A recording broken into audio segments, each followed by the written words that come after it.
महाभारत में आपको आज भीमसेन के द्वारा धृतराष्ट्र के कई पुत्रों तथा कौरव योद्धाओं का भीषण युद्ध के बारे में बताऊंगा। आप इसको ध्यान से सुनिए। धृतराष्ट्र बोले, संजय, भीमसेन ने जो कर्ण को रथ की बैठक में गिरा दिया, यह तो उन्होंने बड़ा दुष्कर काम किया।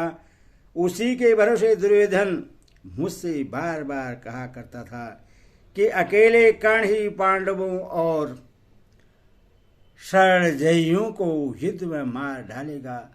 अब भीम के हाथों कर्ण को पराजित देख मेरे पुत्र दुर्योधन ने क्या किया। संजय ने कहा, महाराज, उस महासंग्राम में कर्ण को युद्ध से विमुख होते देख दुर्योधन ने अपने भाइयों से कहा, तुम लोग शीघ्र जाकर कर्ण की रक्षा करो। वह भीमसेन के भय के कारण अगाध संकट समुद्र में डूब रहा है।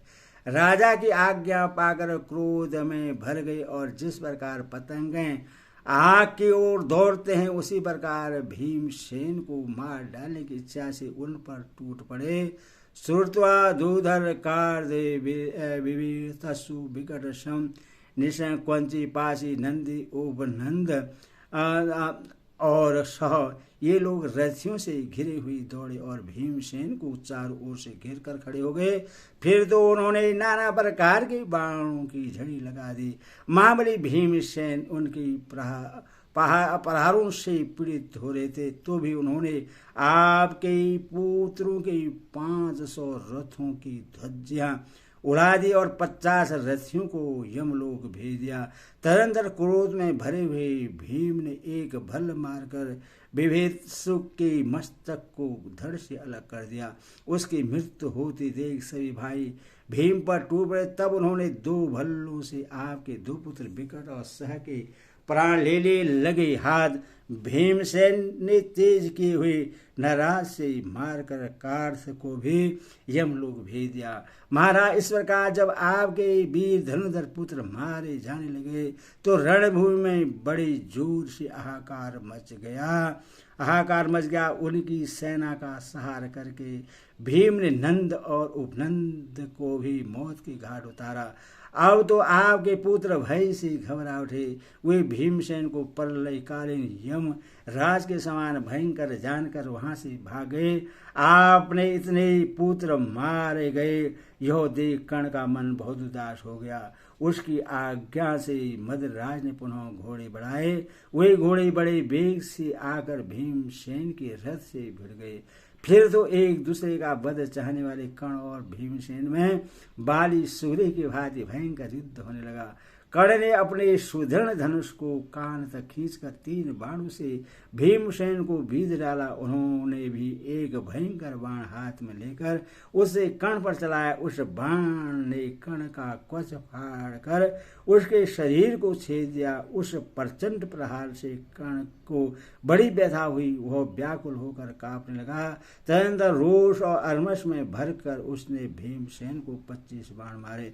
फिर अनेकों सहायकों का प्रहार करके एक बाण से उसकी ध्वजा काट डाली। इसके बाद एक भल से मारकर उसके सारथी को भी मौत के घाट उतार दिया। लगे हाथ धनुष भी काट डाला। फिर एक ही मुहूर्त में हंसते हंसते उसने भीमसेन को रथहीन कर दिया।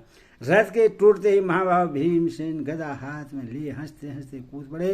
फिर बेग से उछलकर हुई आपकी सेना में घुस गए और गदा मार मार कर समस्त सैनिकों का सार करने लगे। पैदल होते हुए भी उन्होंने अपनी गदा से 700 हाथियों को और उनके सवारों, ध्वजाओं और अस्त्र शस्त्रों के से नष्ट कर डाला। इसके बाद शकुनी ने अत्यंत बलवान वावन हाथियों को मार गिराया और 100 से अधिक रथों और सैकड़ों पैदलों का सहार कर डाला। ऊपर से सूर्यदेव तबा रहे थे और सामने भीमसेन संताप दे रहे थे। इससे समस्त योद्धा भीम की डर से मैदान छोड़कर भाग निकले। इतने में दूसरी ओर से 500 रथियों ने आकर भीम पर चारों ओर से बाण वर्षा आरंभ कर दे, परंतु भीम ने उन सबको गदा से मारकर यमलोक पठा दिया। साथ ही उनकी ध्वजा, पताका और आयुधों के भी टुकड़े टुकड़े कर डाले। तर्वसा शौकनी के भेजे हुए 3000 घुड़सवारों के हाथों में शक्ति, रिष्टि और प्रास लेकर भीमसेन पर धावा किया। भीमसेन ने बड़े वेग से आगे बढ़कर उनका मुकाबला किया और तरह तरह के पैतरे बदलते हुए उन्होंने उन सबको गदा से मार डाला। इसके बाद भीमसेन दूसरे रथ पर सवार हुए और क्रोध में भरकर कर्ण का सामना करने के लिए पहुंच गए। उस समय कर्ण और युधिष्ठिर में युद्ध चल रहा था। कर्ण ने अपने बाणों से युधिष्ठिर को आसाजित कर दिया और उनके सारथी को मार गिराया। सारथी के न होने से घोड़े भाग चले। उनके रथ को पलायन करते देख महारथी कर्ण बाणों की बौछार करता हुआ उनका पीछा करने लगा। कर्ण को धर्मराज का पीछा करते देख भीमसेन क्रोध से जल गए। उन्होंने अपने बाणों से पृथ्वी और आकाश को चारों ओर से ढक दिया। इसके बाद कर्ण पर भी भीषण बाण वर्षा की। कर्ण लौट पड़ा। उसने भी सब ओर से तीखे बाणों की वर्षा करके भीम को आसाजित कर दिया। कर्ण और भीम दोनों ही धनुधरों में श्रेष्ठ थे। उस समय एक दूसरे पर विचित्र विचित्र बाणों का प्रहार करते हुए उन दोनों ने अंतरिक्ष में बाणों का जाल सा बुन दिया।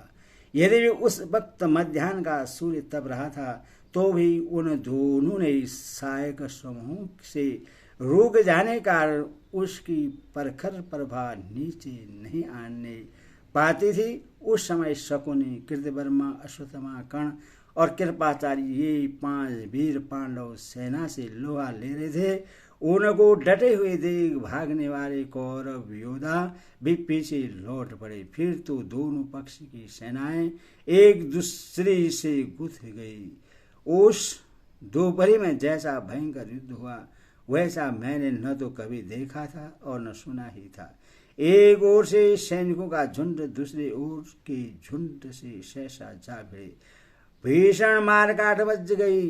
छूटते हुए बाण समूह की आवाजें बहुत दूर तक सुनाई देने लगी। उस समय महान सुयश चाहने वाले दोनों पक्ष के योद्धाओं की सिंह गर्जना एक क्षण के लिए भी बंद नहीं होती थी। दोनों दलों में इतना भयानक युद्ध हुआ कि खून की नदियां बह चली। कितने ही क्षेत्रीय उनमें डूबकर यमलोक पहुंच जाते थे। सब ओर मांस भोजी जंतु का चित्कार हो रहा था। कौवे, गिद्ध और बक आदि पक्षी मंडरा रहे थे। उस भयंकर संग्राम में कौरव सेना बहुत कष्ट पाने लगी। उस समय उसकी दशा समुद्र में टूटी हुई नौका के समान हो रही थी। हरिओम तत्सत, हरिओम तत्सत। कृष्ण भगवान की जय।